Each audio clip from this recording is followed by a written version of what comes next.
بسم الله الرحمن الرحيم. الحمد لله وكفى وسلام على عباده الذين اصطفى. أما بعد فأعوذ بالله من الشيطان الرجيم. بسم الله الرحمن الرحيم. الحمد لله رب العالمين الرحمن الرحيم مالك يوم الدين. إياك نعبد وإياك نستعين. اهدنا الصراط المستقيم صراط الذين أنعمت عليهم غير المغضوب عليهم ولا الضالين. آمين. صدق الله العظيم.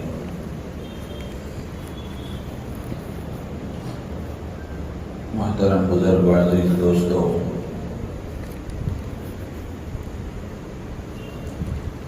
سورہ فاتحہ کی پہلی آیت کے پہلے جملے کے بارے میں کچھ باتیں گزشتہ جمعہ حضرات کے سامنے عرض کی گئی. پہلی آیت ہے الحمدللہ رب العالمین. اس آیت کا پہلا جملہ ہے الحمد. اس کا معنی ہے تمام تعریفیں للہ اللہ کے لیے ہیں، رب العالمین جو تمام جہانوں کا رب ہے، تمام مخلوقات کا رب ہے. اس میں جو پہلا جملہ ہے الحمد کا، اس میں پہلے دو حرف ہیں الف اور لام. الحمد عربی گرامر کے اعتبار سے یہ الف لام استغراق کے لیے ہے. استغراق کا مطلب یہ ہوتا ہے کہ جتنی تعریفیں ہو سکتی ہیں، آج تک جس نے جو تعریف کی ہے، جس کی بھی تعریف کی ہے، اب جو تعریفیں ہو رہی ہیں یا آئندہ ہوں گی، دنیا اور آخرت میں جتنی تعریفیں ہیں وہ سب اللہ کے لیے ہیں. ازل سے لے کر ابد تک ساری تعریفیں اللہ ہی کے لیے ہیں. دنیا میں آدمی اللہ کی تعریف بیان کرتا ہے، اللہ کی نعمتوں کا شکر ادا کرتا ہے، اور بہت ساری دوسری چیزوں کی بھی تعریف کرتا ہے. جیسے کوئی حاکم ہے، بادشاہ ہے، عادل ہے، انصاف پسند ہے، انصاف کے ساتھ فیصلہ کرنے والا ہے، اس کی تعریف ہو رہی ہے کہ کتنا اچھا حاکم ہے، کتنا اچھا بادشاہ ہے. تو اس کی تعریف بھی حقیقت میں اللہ ہی کی تعریف ہے، اس لیے کہ انصاف کی اور عدل کی صفت اللہ نے اس میں رکھی ہے. اسی طرح کوئی ماہر ڈاکٹر ہے، بیماریوں کو اچھی طرح پہچانتا ہے، اچھا علاج کرتا ہے، لوگ اس کی تعریف کرتے ہیں کہ بڑا ماہر ڈاکٹر ہے، اچھا ڈاکٹر ہے. تو ڈاکٹر کی جو تعریف ہو رہی ہے، حقیقت میں یہ بھی اللہ ہی کی تعریف ہے، اس لیے کہ اس کو مہارت عطا کرنے والے، اس کے اندر کمال پیدا کرنے والے یہ بھی اللہ ہی ہے. اسی طرح کوئی انسان، کوئی بچہ بڑا خوبصورت ہے، حسین و جمیل ہے، تو اس خوبصورت شکل کی تعریف ہوتی ہے، اس خوبصورتی کی تعریف ہوتی ہے، تو یہ حقیقت میں یہ بھی اللہ ہی کی تعریف ہے. اس لیے کہ یہ خوبصورتی عطا کرنے والا بھی اللہ ہی ہے۔ دنیا میں بہت ساری چیزوں کی تعریف ہوتی ہے، درختوں کی، پتوں کی، پرندوں کی، جانوروں کی اور دوسری چیزوں کی۔ تو جس کی جو بھی تعریف جب بھی کی جائے یہ حقیقت میں اللہ ہی کی تعریف ہے، اس لیے کہ ہر کمال کا عطا کرنے والا اللہ ہے۔ جس کو جو کمال ملا ہے، جس کو جو خوبی ملی ہے، یہ اللہ ہی کی دی ہوئی ہے، اللہ ہی کی عطا کردہ ہے۔ اسی لیے کہتے ہیں کہ الحمدللہ رب العالمین میں بندے کو توحید کا سبق دیا گیا ہے، یعنی بندے کا ذہن یہ بنایا گیا ہے کہ کرنے والی ذات اللہ کی ہے۔ جو کچھ ہو رہا ہے، ہوا ہے یا ہوگا، یہ سب اللہ ہی کے کرنے سے ہوا ہے، اللہ ہی کے کرنے سے ہو رہا ہے اور آئندہ اللہ ہی کے کرنے سے ہوگا۔ اسی لیے ایک بہت بڑے بزرگ گزرے ہیں، صوفی غلام محمد صاحب رحمۃ اللہ علیہ، حیدرآباد کے علاقے میں بہت بڑے بزرگ گزرے ہیں۔ وہ فرمایا کرتے تھے کہ اللہ کی تعریف میں دو کلمے ہیں، ایک سبحان اللہ ہے اور ایک الحمدللہ ہے۔ تو سبحان اللہ میں ہر مخلوق سے نفی ہے کہ کسی مخلوق کے اندر کوئی خوبی نہیں ہے، کوئی مخلوق کچھ کرنے والی نہیں ہے۔ اللہ ہی کی ذات ہر عیب سے پاک ہے، سب میں کوئی نہ کوئی کمی ہے، ہر ایک کے اندر کوئی نہ کوئی عیب ہے، کوئی نہ کوئی نقص ہے۔ کامل اور مکمل ذات وہ صرف اور صرف اللہ کی ہے۔ تو سبحان اللہ میں مخلوق کی نفی ہے اور الحمدللہ میں اس بات کا اظہار ہے کہ کرنے والے اللہ ہیں۔ تو اس میں توحید کی تعلیم دی گئی ہے، اور اسی طریقے سے الحمدللہ کا یہ جو جملہ ہے یہ بڑی عظمت والا جملہ ہے۔ اللہ کے نبی علیہ الصلاۃ والسلام نے ایک حدیث میں ارشاد فرمایا کہ اگر میری امت میں سے کسی آدمی کو ساری دنیا مل جائے، ساری دنیا دے دی جائے، دنیا کے سارے ساز و سامان، سارے خزانے دے دیے جائیں، اور وہ اس پر الحمدللہ کہے، تو یہ الحمدللہ کا کلمہ اس سب سے افضل ہے۔ امام راضی رحمۃ اللہ علیہ فرماتے ہیں کہ اس کا مطلب یہ ہے کہ ساری دنیا کا دے دیا جانا بھی اتنی بڑی نعمت نہیں ہے جتنا الحمدللہ کہنے کی توفیق کا مل جانا بڑی نعمت ہے۔ الحمدللہ کا کہنے کی توفیق کا مل جانا یہ بہت بڑی نعمت ہے، اور اللہ تعالیٰ کو اپنی تعریف بہت پسند ہے۔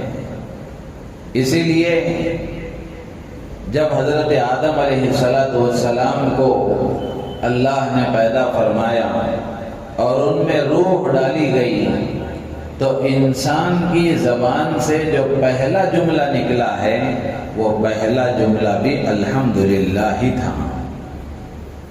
امام راضی رحمۃ اللہ علیہ فرماتے ہیں کہ جب حضرت آدم علیہ السلام کے جسم میں روح پھونکی گئی اور جب روح ان کے جسم میں داخل ہوئی تو ان کو چھینک آئی، اور چھینک آنے پر انہوں نے الحمدللہ کہا۔ تو یہ انسان کی زبان سے نکلنے والا پہلا جملہ ہے۔ تو یہ کائنات میں انسان کی زبان سے نکلنے والا پہلا جملہ الحمدللہ ہے۔ تو یہ الحمدللہ میں اللہ کی تعریف ہے، اللہ کے لیے بڑائی کا اظہار ہے، اور اللہ کی تعریف کرنا یہ اللہ کے خاص بندوں کی صفت ہے۔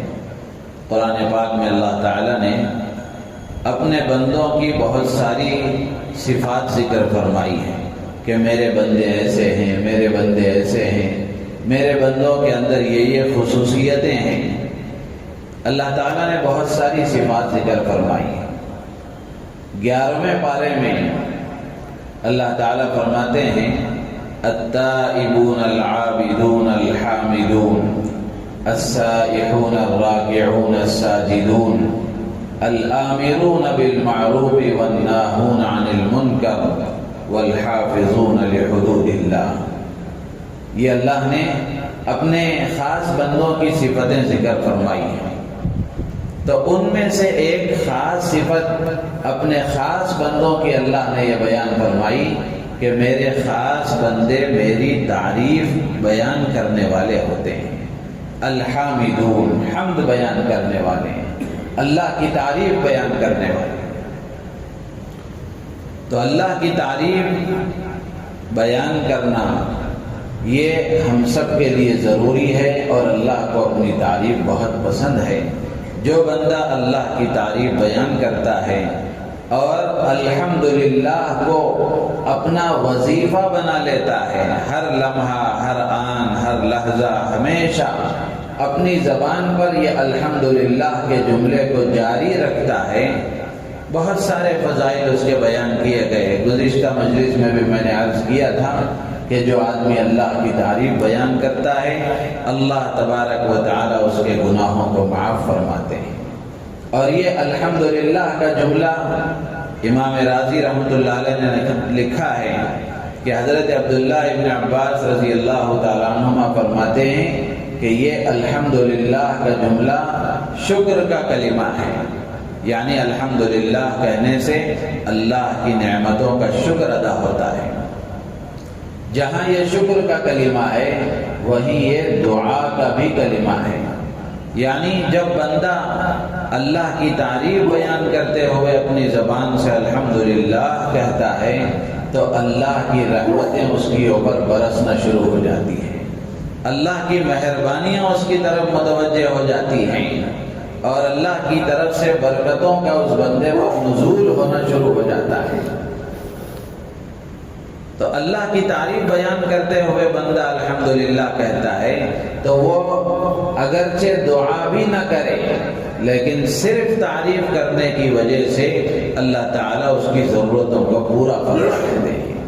اسی لیے روایتوں میں آتا ہے کہ اللہ کے نبی علیہ السلام سجدے میں یہ الفاظ اللہ کی شان میں کہا کرتے تھے، اللہم لا احصی ثناء علیک انت کما اثنیت علی نفسک۔ اللہ کے نبی علیہ السلام کہا کرتے تھے، اے اللہ لا احصی ثناء علیک، میں تیری تعریف کو شمار نہیں کر سکتا، میں تیری تعریف کو شمار نہیں کر سکتا، گن نہیں سکتا، تعداد اس کی بیان نہیں کر سکتا۔ انت کما اثنیت علی نفسک، تو اسی طرح ہے جیسے تو نے خود اپنی تعریف بیان فرمائی ہے۔ اللہ کی تعریف کا حق کون بندہ ادا کر سکتا ہے؟ اللہ تعالیٰ کی تعریف کا حق کوئی بندہ ادا نہیں کر سکتا۔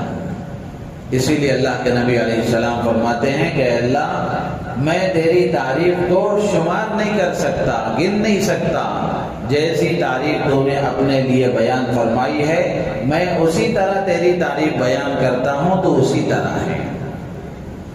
اور قیامت کے دن ایسے بندوں کو اللہ تعالیٰ جنت کی طرف بلائیں گے جو ہر حال میں، تنگی میں، پریشانی میں، مصیبتوں میں، خوشی میں، غم میں، ہر حال میں اللہ کی تعریف بیان کرنے والے ہوتے ہیں۔ تو اس لیے ہم میں سے ہر ایک کو اپنا مزاج ایسا بنانا چاہیے کہ ہر لمحہ ہماری زبان اللہ کی تعریف میں مشغول رہے، ہماری زبان پر ہمیشہ الحمدللہ کا جملہ رہے، ہر آن ہر لمحہ ہمیں اللہ کی تعریف میں مشغول رہنا چاہیے۔ لیکن کچھ خاص مقامات، کچھ خاص موقع ایسے ہیں جہاں بطور خاص اللہ کی تعریف بیان کرنے کا حکم دیا گیا۔ اللہ کے نبی علیہ السلام نے اپنے ماننے والوں کو کچھ خاص موقعوں پر بطور خاص اللہ کی تعریف بیان کرنے کا حکم دیا ہے۔ چنانچہ وہ کچھ باتیں، کچھ موقع اس موقع پر آپ حضرات کے سامنے عرض کیے جائیں گے۔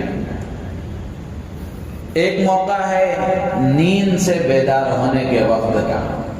آدمی جب سو کر اٹھتا ہے تو دعا سکھائی گئی ہے. اللہ کے نبی علیہ السلام نے فرمایا جب سو کر اٹھو بیدار ہو جاؤ نیند سے تو دعا پڑھو الحمدللہ الذی احیانا بعدما اماتنا والیہ النشور. کتنی پیاری دعائیں اللہ کے نبی علیہ السلام نے ہمیں سکھائی ہیں. اگر ان دعاؤں کو ان موقعوں پر دعاؤں کا ترجمہ سمجھ کر دعاؤں کا مطلب سمجھ کر اگر ہم پڑھیں گے تو روز بروز اللہ کے تعلق میں اضافہ ہوتا رہے گا. اللہ کی عظمت میں ہمارے دلوں میں اللہ کی عظمت بیٹھتی چلی جائے گی اور اللہ کی محبت میں روز بروز اضافہ ہوگا. تو اللہ کے نبی علیہ السلام نے نیند سے بیدار ہونے پر دعا سکھائی کہ الحمدللہ الذی احیانا بعدما اماتنا. ساری تعریفیں اس اللہ کے لیے ہیں جس نے ہمیں موت دینے کے بعد زندگی دی. وَإِلَيْهِ النُّشُورُ اور پھر دوبارہ اسی کی طرف لوٹ کر جانا ہے. اس میں نیند ہر آدمی کی ضرورت ہے. اس کے جسم کی صحت کے لیے ضروری ہے. اگر آدمی کی نیند پوری نہ ہو اور نیند صحیح طریقے سے نہ ہو تو پھر آدمی پریشان ہو جاتا ہے, اس کی صحت خراب ہو جاتی ہے اور دن بھر کے کاموں میں اس کا دل نہیں لگتا, طبیعت نہیں لگتی اور اس کا دماغ یکسوئی کے ساتھ کام نہیں کرتا. اسی لیے نیند پوری نہیں ہوتی تو نیند کی گولیاں کھا کر لوگ سوتے ہیں.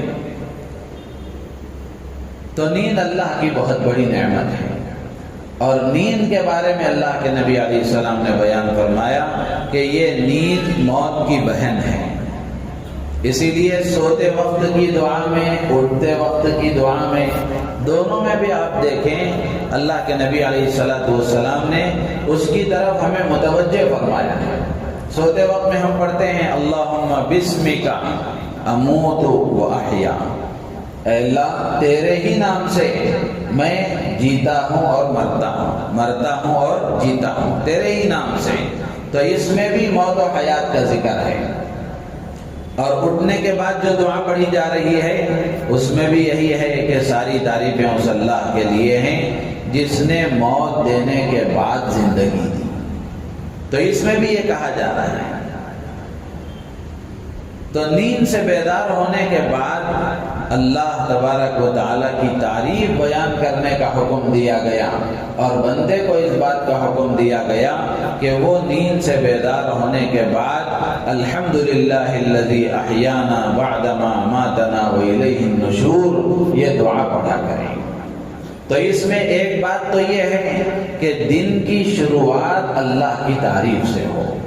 ہماری آنکھیں کھلی ہیں تو دن کی شروعات اللہ کی تعریف سے ہو. اور اسی طریقے سے آدمی کو یہ احساس ہو کہ اللہ تبارک و تعالیٰ نے مجھے ایک نئی زندگی عطا فرمائی ہے, ایک نئی زندگی عطا فرمائی ہے. آنکھیں بند ہو گئی, ہو سکتا تھا کہ وہ ہمیشہ کے لیے بند ہو جاتی, اللہ تعالیٰ نے دوبارہ آنکھیں کھلوا دی ہیں. تو یہ گویا ایک نئی زندگی اللہ کی طرف سے مجھے ملی ہے.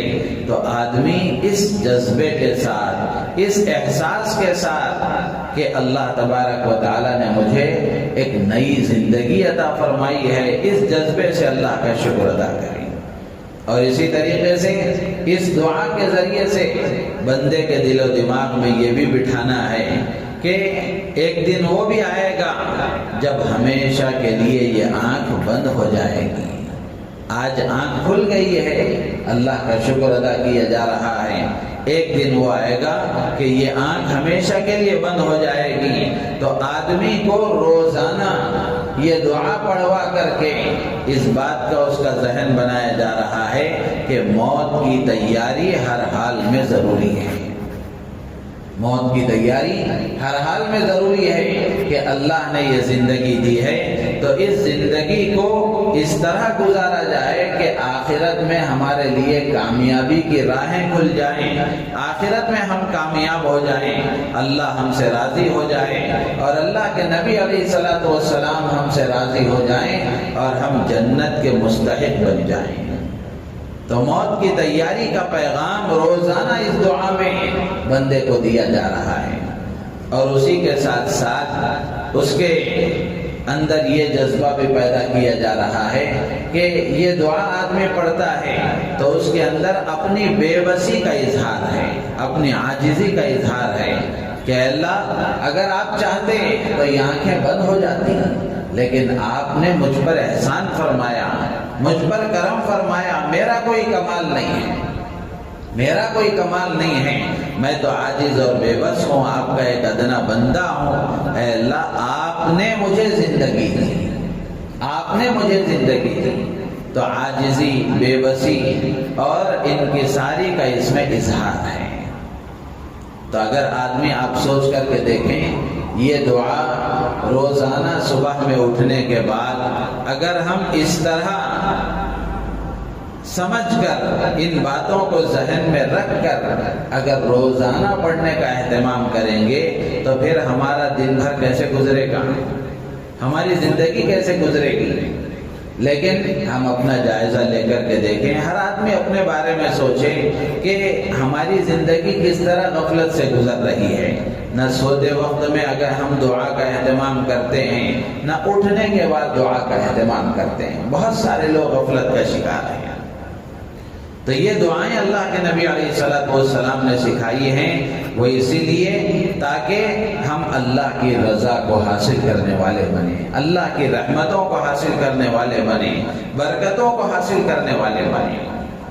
اسی طریقے سے آدمی کھانا کھاتا ہے، کھانا آدمی کی ضرورت ہے، تو کھانا کھانے کے بعد میں اللہ کے نبی علیہ السلام نے دعا سکھائی، الحمدللہ الذی اطعمنا وسقانا وجعلنا مسلمین۔ اللہ کے نبی علیہ السلام نے دعا سکھائی کہ کھانے کے بعد آدمی اللہ کی تعریف بیان کرے، اللہ کا شکر ادا کرے کہ ساری تعریفیں اس اللہ کے لیے ہیں جس نے ہمیں کھلایا، پلایا اور مسلمان بنایا۔ کتنی بڑی بات ہے کہ اللہ کے نبی علیہ الصلوۃ والسلام نے آدمی کو یہ سمجھایا اور یہ بتایا کہ کھانے کے بعد آدمی اللہ کا شکر ادا کرے۔ اس میں شکر کے دو پہلو ہیں، اللہ کی اس نعمت کے ادا کرنے میں شکر کے دو پہلو ہیں۔ ایک پہلو تو یہ ہے کہ اے اللہ دنیا میں کتنے لوگ ایسے ہیں جو بھوک سے، پیاس سے پریشان ہیں، ان کو صحیح غذا نہیں مل رہی ہے، اے اللہ تو نے فضل فرمایا، تو نے احسان فرمایا کہ مجھے یہ کھانا اور یہ اچھی غذا تو نے مجھے عطا فرمائی۔ ایک شکر کا پہلو تو یہ ہے۔ اسی طرح شکر کا دوسرا پہلو یہ ہے کہ دنیا میں کتنے انسان آپ کو ایسے ملیں گے جو ساری نعمتیں ان کے پاس ہونے کے باوجود وہ اس کو استعمال نہیں کر سکتے ہیں۔ دسترخوان نعمتوں سے بھرا ہوا ہے، لیکن بیماری کی وجہ سے یا کسی اور وجہ سے وہ کھا نہیں سکتے، استعمال نہیں کر سکتے۔ تو آدمی کھانے کے بعد اللہ کا شکر ادا کرے کہ اللہ تیرا کتنا بڑا احسان ہے کہ تو نے مجھے اچھی غذا دی اور اس کے ساتھ ساتھ اس سے فائدہ اٹھانے کی طاقت بھی دی، اس کے کھانے کے قابل بھی بنایا۔ دونوں باتوں پر شکر ادا ہو رہا ہے۔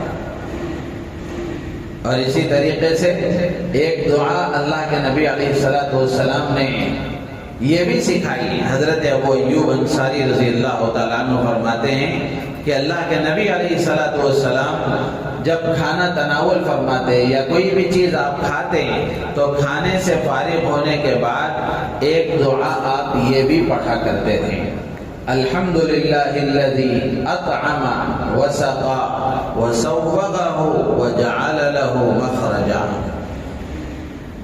اللہ کے نبی علیہ الصلوۃ والسلام یہ دعا مانگا کرتے تھے اور اللہ کا شکر ان الفاظ میں ادا کیا کرتے تھے کہ ساری تعریفیں اس اللہ کے لیے ہیں جس نے کھلایا اور پلایا اور نرمی کے ساتھ حلق کے راستے سے یہ غذا میرے پیٹ تک پہنچایا، اور پھر اس کے بعد وَجَعَلَ لَهُ مَخْرَجًا، اور اس کے باہر نکلنے کا راستہ بھی اللہ نے بنایا۔ کتنی اچھی اچھی باتیں دعاؤں میں اللہ کے نبی علیہ السلام نے ہمیں سکھائی ہیں۔ اس دعا کا ترجمہ کرنے والے اور صحاح ستہ کے جو مترجم گزرے ہیں علامہ وحید الزمان، انہوں نے اس دعا کا ترجمہ کرنے کے بعد، اس کا ذکر کرنے کے بعد انہوں نے لکھا ہے کہ جو آدمی کھانے کے بعد اس دعا کے پڑھنے کا اہتمام کرتا ہے قبض کی شکایت سے وہ محفوظ رہتا ہے۔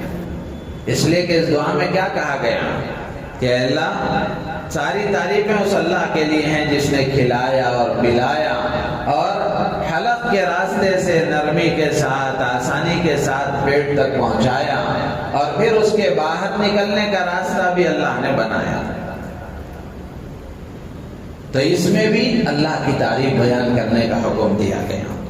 اور اسی طریقے سے کھانے کے بعد آدمی دسترخوان اٹھاتا ہے تو دسترخوان اٹھاتے وقت میں بھی دعائیں مانگنے کا حکم دیا گیا۔ غالباً حضرت ابو امامہ رضی اللہ تعالیٰ عنہ فرماتے ہیں کہ اللہ کے نبی علیہ السلام کے سامنے سے جب دسترخوان اٹھایا جاتا تو آپ یہ دعا فرماتے تھے اور یہ دعا پڑھتے تھے، الحمدللہ حمداً کثیراً طیباً مبارکاً فی غیر مکفی ولا مودع ولا مستغنى عنہ ربنا۔ یہ دعا پڑھا کرتے تھے کہ ساری تعریفیں اللہ کے لیے ہیں، بہت زیادہ تعریف اللہ کے لیے ہے، پاکیزہ تعریف اللہ کے لیے ہے، بابرکت تعریف اللہ کے لیے ہے، غیر مکفی ولا مودع ولا مستغنى عنہ ربنا۔ اے ہمارے پروردگار، غیر مکفی، یہ جو کھانا آپ نے ہمیں عطا فرمایا ہے، اب جو دسترخوان ہم اٹھا رہے ہیں، یہ اس لیے نہیں کہ اب یہ کھانا ہمارے لیے کافی ہو گیا اور ہمیشہ کے لیے ہم یہ اس کو اٹھا رہے ہیں، اب ہمیں اس کی ضرورت نہیں ہے، ایسا نہیں ہے۔ اے اللہ، اسی کھانے کے ذریعے سے آپ نے ہمارا پیٹ بھرا ہے، اسی کھانے کے ذریعے سے ہماری بھوک مٹی ہے، اور اسی اتنا لذیذ کھانا آپ نے ہمیں عطا فرمایا ہے، ہم اس کے محتاج ہیں، اس کے ضرورت مند ہیں۔ ایسا نہیں ہے کہ ہم بے نیاز ہو کر اس کو اٹھا رہے ہیں، بلکہ یہ کافی سمجھ کر نہیں اور ہمیشہ کے لیے اس کو اٹھانے کے لیے نہیں، اور بے نیاز ہو کر کے ہم اس کو نہیں اٹھا رہے ہیں، ساری تعریفیں آپ کے لیے۔ حضرت مفتی تقی عثمانی صاحب دامت برکاتہم نے لکھا ہے کہ انسان کا ایک عجیب مزاج ہے کہ جب آدمی کا پیٹ بھر جاتا ہے اور آدمی مکمل طریقے سے سیراب ہو جاتا ہے، تو پھر جو کھانا کھا کر آدمی سیراب ہوا ہے، جس کھانے کے ذریعے سے اس کا پیٹ بھرا ہے، دوبارہ وہی کھانا لا کر اس کے سامنے رکھا جائے تو پھر اس سے اس کو نفرت ہو جاتی ہے، اس کی ضرورت اس کو محسوس نہیں ہوتی، اس لیے کہ اب اس کی ضرورت پوری ہو گئی ہے۔ تو ضرورت کے پورا ہو جانے کے بعد انسان کا مزاج ایسا ہے کہ اب پھر اس چیز سے اس کو نفرت ہو جاتی ہے۔ تو اللہ کے نبی علیہ السلام نے دعا سکھائی کہ کھانا کھانے کے بعد دسترخوان اٹھایا جا رہا ہے تو یہ دعا پڑھی جائے اور اللہ کے سامنے اس کا اظہار کیا جائے کہ پروردگار، آپ نے جو کھانا عطا فرمایا اس پر ہم آپ کا شکر ادا کرتے ہیں، اور اسی طریقے سے اب یہ دسترخوان ہم اٹھا رہے ہیں تو اس سے ہمیں نفرت نہیں ہے، ایسا نہیں ہے کہ اب ہمیں اس کی ضرورت نہیں ہے، یہ ہمارے لیے ہمیشہ کے لیے کافی ہو گیا، ایسا نہیں ہے۔ آدمی عاجزی کے ساتھ کہہ رہے غیر مکفی، کافی ہو گیا، اب اس کی ہمیں ضرورت نہیں ہے، ایسا نہیں ہے، اور ہم اس سے بے نیاز ہو کر نہیں اٹھا رہے۔ تو دسترخوان اٹھاتے وقت میں بھی اللہ کی تعریف بیان کرنے کا حکم دیا گیا، اور ہر نوالے پر، ہر گھونٹ پر آدمی الحمدللہ کہے۔ اللہ کے نبی علیہ السلام نے بیان فرمایا کہ آدمی کھانا کھاتا ہے، ہر نوالے پر الحمدللہ کہتا ہے، پانی پیتا ہے، ہر گھونٹ پر الحمدللہ کہتا ہے، ایسے بندے سے اللہ خوش ہوتے ہیں۔ حضرت نوح علیہ السلام کا قرآن میں ذکر ہے. حضرت نوح علیہ السلام کے بارے میں اللہ نے فرمایا انہ کان عبدا شکورا، یہ میرے بہت زیادہ شکر بجا لانے والے، شکر ادا کرنے والے بندے تھے. شکور کا لفظ مبالغے کا، بہت زیادہ شکر ادا کرنے والے. علماء نے لکھا ہے، علامہ ابن کثیر رحمۃ اللہ علیہ نے اپنی تفسیر میں لکھا ہے کہ حضرت نوح علیہ السلام کو شکور کیوں کہا گیا، بہت زیادہ شکر ادا کرنے والے کیوں کہا گیا؟ تو امام ابن کثیر رحمۃ اللہ علیہ فرماتے ہیں اس لیے کہ حضرت نوح علیہ السلام کی عادت یہ تھی کہ حضرت نوح علیہ السلام کھاتے وقت میں کھانے پر، پانی پینے پر، لباس کے پہننے پر اور ہر اچھے کام کے کرنے پر اللہ کا شکر ادا کیا کرتے تھے. بار بار اپنی زبان سے الحمدللہ الحمدللہ کہا کرتے تھے، اس لیے ان کو شکور کہا گیا. تو میرے عزیز دوستو بزرگوں، ہم میں سے ہر ایک کو شکر کا مزاج بنانا چاہیے، اللہ کی تعریف کا مزاج بنانا چاہیے. اور بھی بہت سارے موقع ہیں.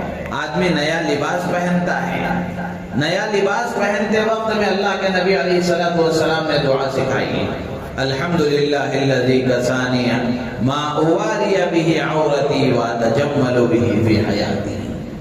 لباس ہر آدمی کی ضرورت ہے، اور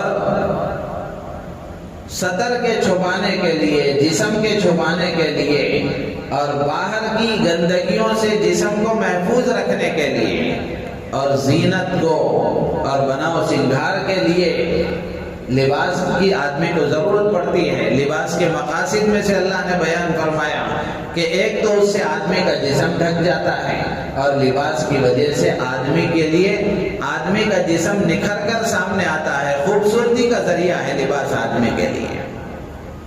تو نیا لباس آدمی پہنتا ہے تو اس وقت میں دعا سکھائی گئی، الحمدللہ الذی کسانی ما اواری بہ عورتی واتجمل بہ فی حیاتی. ساری تعریفیں اس اللہ کے لیے ہیں جس نے مجھے یہ لباس عطا فرمایا، جس لباس کے ذریعے سے میں اپنے جسم کو چھپاتا ہوں اور اس کے ذریعے سے میں زینت حاصل کرتا ہوں. اسی طرح آدمی نیا نہیں، جو بھی لباس پہنے اس وقت کی بھی دعا ہے. آدمی جب بھی کپڑے پہنتا ہے تو دعا پڑھے، الحمدللہ الذی کسانی ھذا الثوب ورزقنیہ من غیر حول منی ولا قوہ. ساری تعریفیں اس اللہ کے لیے ہیں جس نے یہ کپڑا مجھے عطا فرمایا، کپڑا پہنایا اور بغیر کسی طاقت اور قوت کے، بغیر کسی مشقت کے اللہ نے مجھے یہ کپڑا عطا فرمایا. نیا لباس پہننے کی جو دعا اللہ کے نبی علیہ السلام نے سکھائی ہے، حضرت عمر فاروق رضی اللہ تعالیٰ عنہ حدیث کے راوی ہیں، فرماتے ہیں کہ اللہ کے نبی علیہ السلام نے بیان فرمایا کہ آدمی یہ دعا پڑھ کر نیا کپڑا پہنتا ہے اور نیا کپڑا پہننے کے بعد پرانا کپڑا اللہ کے نام پر کسی غریب اور ضرورت مند کو دے دیتا ہے تو ایسا بندہ اللہ کی حفاظت میں آ جاتا ہے. اللہ تعالیٰ اس کی حفاظت فرماتے ہیں. تو اس لیے ایسے بہت سارے موقع ہیں جن موقعوں پر اللہ کی تعریف بیان کرنے کا حکم دیا گیا.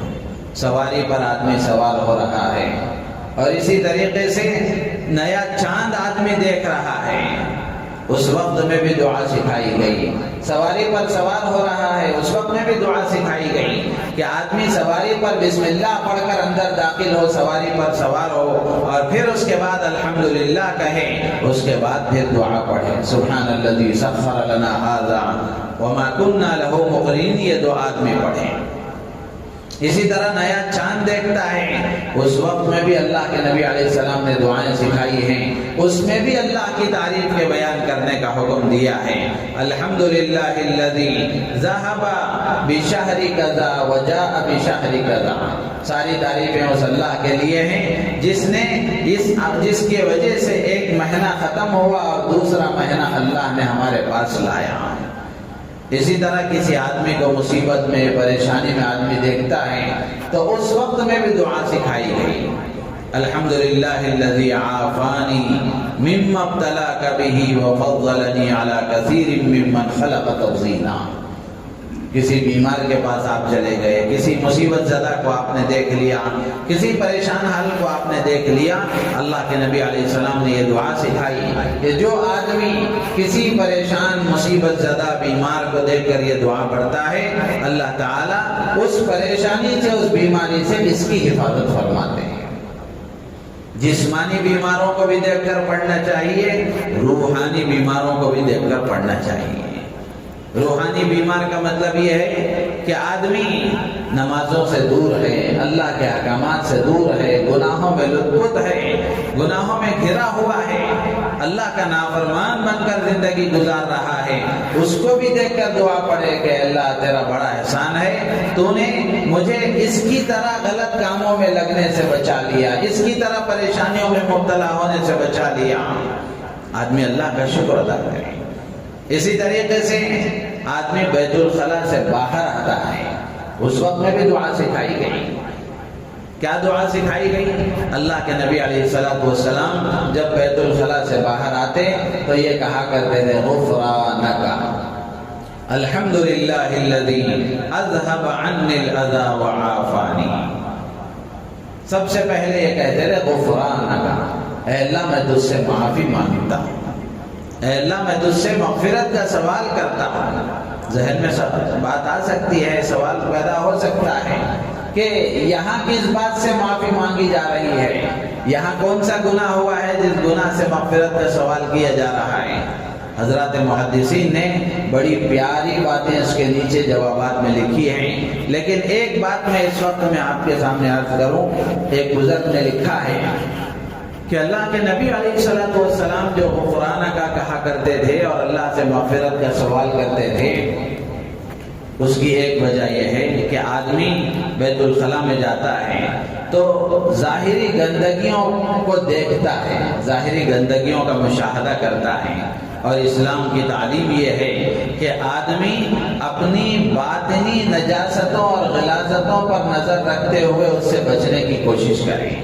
تو یہاں بیت الخلا میں جانے کے بعد آدمی اپنی ظاہری نجاستوں کو دیکھ کر اس کو یہ خیال آئے کہ میں باطنی گندگیوں سے، باطنی نجاستوں سے اپنے آپ کو بچاؤں۔ باطنی نجاستیں، باطنی گندگیاں کیا ہیں؟ دل کی بیماریاں، حسد ہے، بغض ہے، عداوت ہے، کینہ ہے اور اللہ کی نافرمانیاں ہیں۔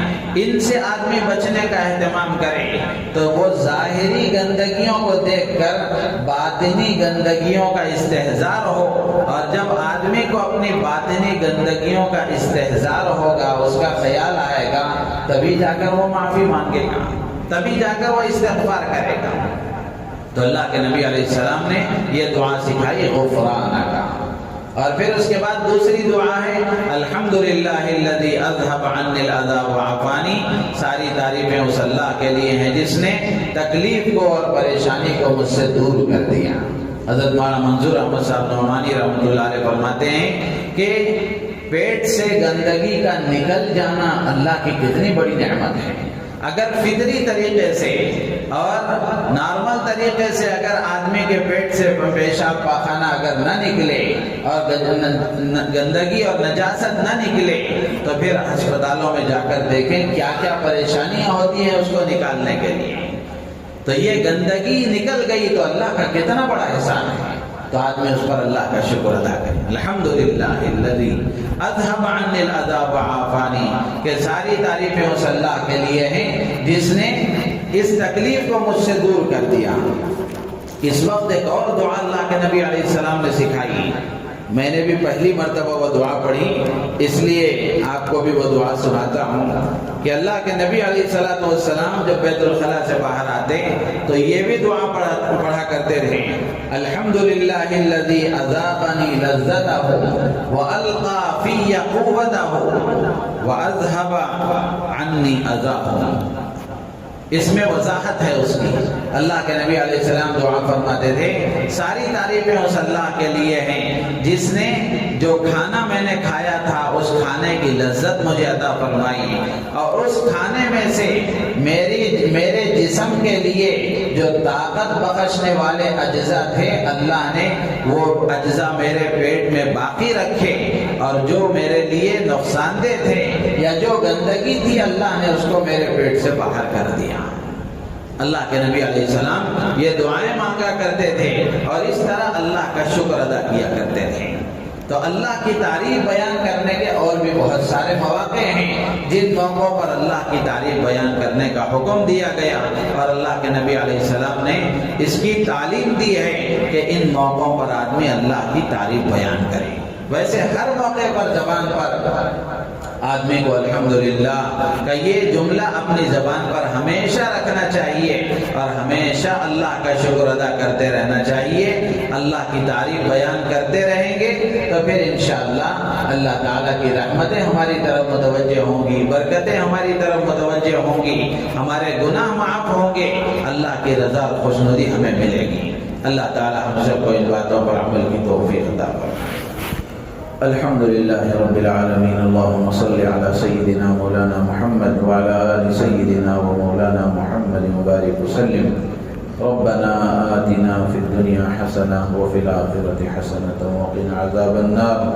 صل وسلم وبارك على حبيبك سيدنا محمد وعلى آله وأصحابه أجمعين، والحمد لله رب العالمين۔